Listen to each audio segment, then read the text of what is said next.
今日なんですけれども、皆さんご存知の通りですね、元ジャニーズ、TOKIO のメンバー、国分太一さんが不適切なセクハラですかパワハラですかによってですね、鉄腕ダッシュをはじめとしたですね、番組をすべて降板されるということで、日本テレビの方もですね、会見されておりましたということで、どうやらその鉄腕ダッシュ、非常に人気の番組、私もですね、結構好きで、ダッシュ村とかですね、見てたんですけど、最近はね、ちょっともうテレビ見る時間もないんで見てないですけど、鉄腕ダッシュ村とかめちゃくちゃ大好きなコンテンツだったんですけれども、牧歌的なというか、素敵なね、田舎に行く番組なんですけれども、あれが舞台になってるというか、セクハラだのなんだのっていうのはどうやらその、ダッシュ村、ロケとか、そういうのがなんかどうやら舞台らしいということを、ちょうどリアルバリューとかに出てるテレビ局の関係者の人とかに聞いてしまいまして、それは、みたいな。あんな平和な素敵な番組なのに、裏ではそんなことが起こってたのかみたいな。ちょっとなんか、そういった問題、もし僕が聞いたことが本当だったとしたら、それはちょっとおぞましいなみたいな感じはするんですけど、逆にそのね、フジテレビの中居正広さんの問題があったにもかかわらず、それが今までさらにまた見逃されずにずっと続いてきてしまっているってことが、まあ僕はその今回一連のね、フジテレビ中居正広さん、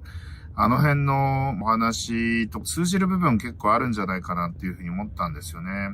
ジャニー喜多川さんのホモセクハラ事件、あえて事件って言っちゃいますけれども、たくさんの、ジャニーズの元メンバーたちに対してセクハラをずっと繰り返してたっていう話なわけですけれども、本当刑事事件になるレベルの話をずっとしかも未成年ですからね、ずっとやってきてたっていうことがですね、明るみになってジャニーズ解体されてスタートエンターテインメントになったわけですけれども、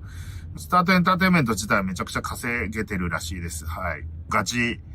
ジャニオタ生がむしろ以前より課金するようになったらしく、業績は絶好調らしいんですけれども、まあその裏でですね、旧ジャニーズを代表するグループ、一人ね、不祥事でいなくなっ山口達也さん、いなくなりましたけど、それについて今度は国分太一さんもいなくなってしまうということで、これ僕が聞いてる話が本当だとしたら結構戻ってこれねえんじゃねえのこれはっていう中井さん級のメガトン級のあれなんじゃないかなっていうふうに僕はちょっと思ってしまいました。本当に偶然なのか必然なのかわかりませんが、旧ジャニーズの田原俊彦さんですか？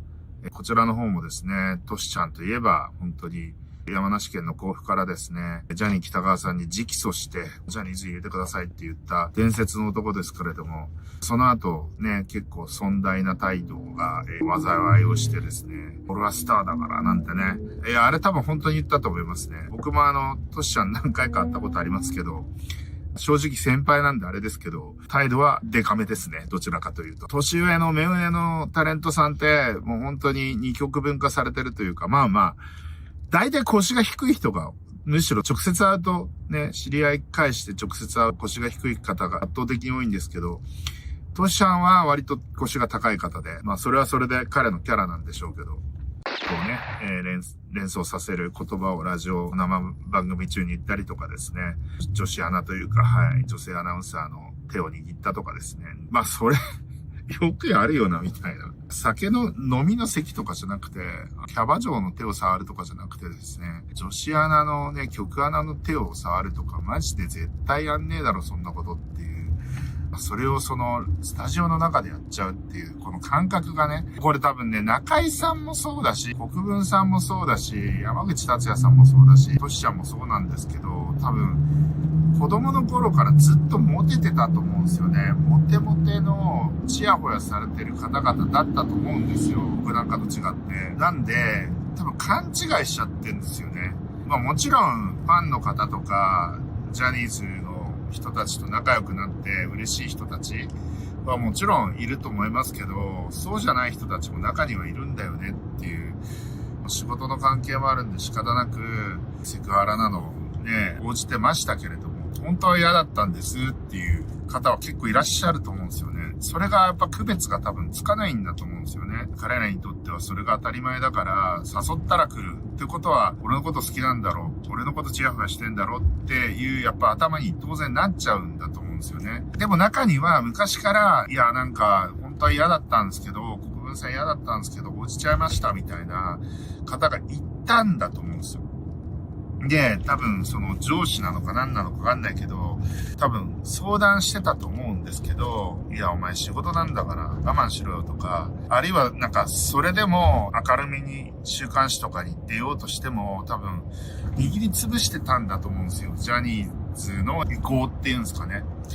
があるんで、テレビ局の関係者とか特にそうですけど、NHK をはじめとした人たちはもちろん知ってて、それぐらい耐えろよみたいな感じで多分握りつぶしてたし、もっと言うとジャニー喜多川さんっていう大御所に配慮して、もうここで、いやだってジャニーズなんて昔は男性アイドルみんな潰してましたからね。ダパンプとか、一回ちょっとメンバーね、最初4人だったんだけど、今11人でしたっけ？一茶だけが残って全部組み替えられましたけど、ダパンプ第1期の時とか、マジでライジングプロダクションに圧力かかってましたからね。ライジングの創業者の平さんが刑務所、これ脱税で行きましたけど、行ったのはもうそのせいなんじゃないかって言われるぐらい、もう本当に男性アイドルプロデュースしたらジャニーズに圧力かけられるってもう業界の常識でしたから、いやだからもう本当エグザイルとか LDH 出てくるまで本当になかなか難しかったし、一時期一世を風靡したビーズの事務所なんかもですね、結構狙われてたっていう話もね、聞きますよ、本当に。だから会長関西引っ込んだんじゃないかなんてね、そんな話も、されてたりとかするわけですけれども、いや、本当にね、ジャニーズの力っていうのはそれぐらいあったんです。男性アイドルグループはもうやらないっていうのはもう不分率みたいな。本当だから LDH とかになってやっとなんとか力がやっぱ弱ってきたからなのか何なのかわかりませんけれども、男性アイドルグループがなんとか日本でやれるようになったのは LDH からですよね。でも今はね、さすがにジャニーさんもいなくなっちゃったんで、その辺の意向が衰えてきたところに、昔からそうやって、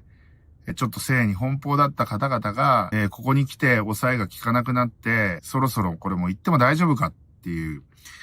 告発する人たちが出てきたのは、やっぱジャニーさんが亡くなって、会社が解体されて、新しい社長になって、